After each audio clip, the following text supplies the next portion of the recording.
Hey guys, so I wanted to talk a little bit about multiple sclerosis again, MS, and just a little background about like how I got diagnosed with it, what happened, what I've been doing since. So basically, it was about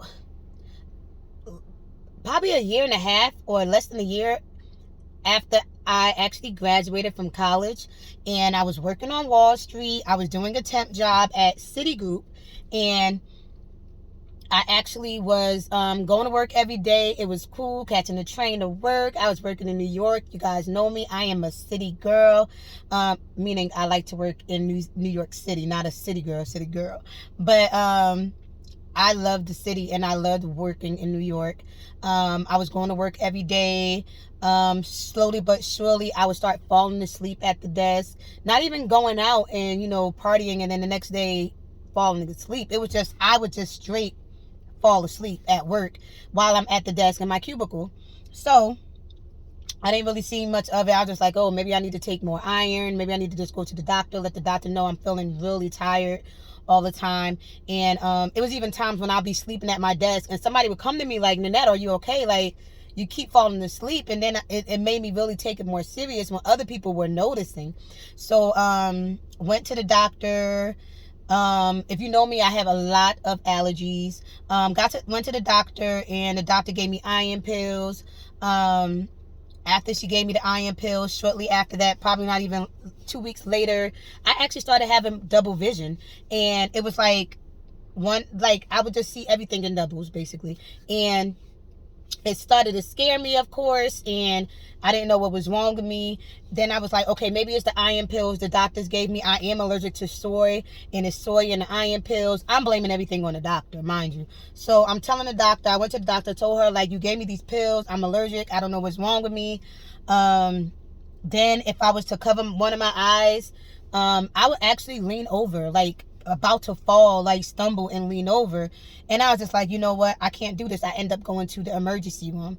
Went to the emergency room and they actually, ran a whole bunch of tests on me. I was in the hospital for 9 days. And it was so crazy because they just didn't know what was wrong. The thing about multiple sclerosis, there's no actual diagnosis. Like, they can't say, bam, you have MS. It's something that you take all of these tests, and once these tests come back negative, you have MS. So you know me, I'm just like, I'm not going to trust that diagnosis and stuff. But it was just little things that was happening to me that I'm like, damn, maybe I do have MS, but nobody in my family has MS. So it's just like, why is everything happening to me? I went through a point of depression. I went through a point where I just didn't want to be here anymore, honestly and truthfully. I just graduated college. I was just getting, to know about my whole life, and I was ready to live my whole life. I was going to get a house. I was going to do all this. And bam, you get diagnosed with a chronic illness, an autoimmune illness that's saying that you're not altogether right. I have eczema, which I'm allergic to a lot of things, but it's something I could always have a handle on, just not eat what I'm allergic to. MS is like, no, you have MS. This is an illness that can hit you at any moment. Any moment it can hit you. So it was a lot of finding myself again. It took me a couple of years. I'm still trying to figure out myself now, because it was just like, I let MS take control of me because I didn't know what was going on. I didn't understand why it was happening to me. I didn't understand why God would do this to me. Point blank simple. And it took me years and years of finding myself, understanding that God didn't do this to me. Like, this is literally something that happens. Like, it was scary. It still is scary because you never know what could happen. But it's just something that you learn to cope with, learn to live with. You just do what you got to do to make sure this doesn't happen to you. Why I'm starting to take the actual preventative medication for MS, I've decided to do. Doing my CBD drops, my CBD oil, I really 100% believe in the Stigma brand, and bringing the awareness of CBD oil and the cannabis plant to people. It's not all about getting high. It's not all about feeling in the mood and, whatever. It's about actually subsiding the pain, getting your brain right.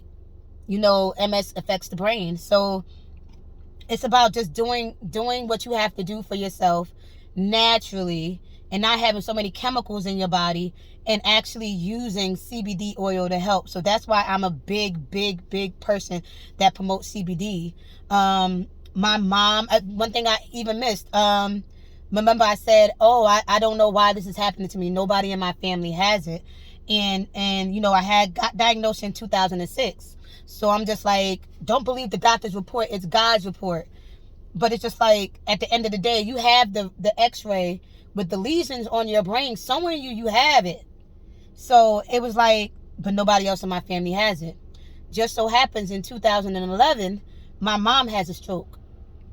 She worked at UMGNJ, worked on the stroke floor, went in on her day off, and worked in overtime, and ended up having a stroke that night.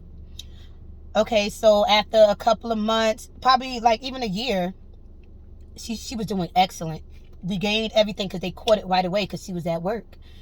After a while, it ended up being that she started, downgrading. Like, it started affecting her. She couldn't walk. Her back started hurting. She didn't understand why. Turns out, my mom has MS. And the stroke is actually what triggered it. And it's just so crazy how things work, and how it hit me then in 2012 when she was diagnosed that, damn, maybe I do have MS. And it is hereditary. And it's something that I need to take care of, because I don't want to not be able to walk one day. My mom goes through the pains. She had trouble walking, and it's about your body, taking care of your body.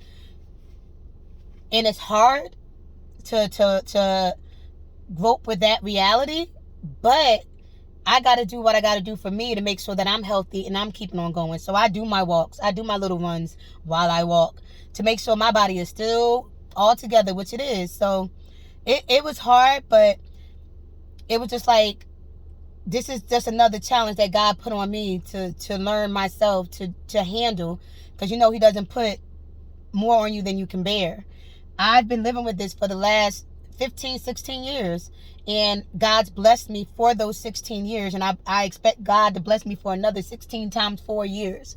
So I just want to let you know a little bit about how I found out. That's how I found out. Oh, now I'm actually good. I did have a relapse in 2018, late 2018, I believe, in the summer. While I was working in New York, because remember, I am a city girl, and I think it was the heat and taking the train and putting so much on my body. My legs actually just started going numb, and I didn't know what was going on. So that was something that really totally scared me when it came to that. And that's when I went to the doctor, and they were asking me, like, are you taking medication? You haven't really seen a doctor since really 07, 08. And I'm like, yeah, because nothing was wrong with me. And that's bad on my part, because I should have kept up with it. And they were just amazed nothing was wrong with me. Like, no active, stuff in my brain and all this, and nothing in my spine. But I was good. And they just say I was blessed. They don't even have words for it, that nothing has happened to me. And I'm grateful for that. So 2018, 2019, it actually, like, the relapse, when it happened, it scared the shit out of me, point blank. But I was able to get better. My legs started functioning regularly. I was fine. Nobody really noticed. It was nothing for them to notice. It was hard for me to walk upstairs for a while when it first happened, but I slowly gained my strength back. And I give that to CBD, because that's when I really started taking CBD again. And I started getting my strength back. I make no medical claims about CBD, but I just know what it's done for me. And it's actually helped me a lot. So I'm going to definitely always be an advocate for CBD and what it could do. My mom uses CBD now. I rub it on her legs, and she says it helps her a lot.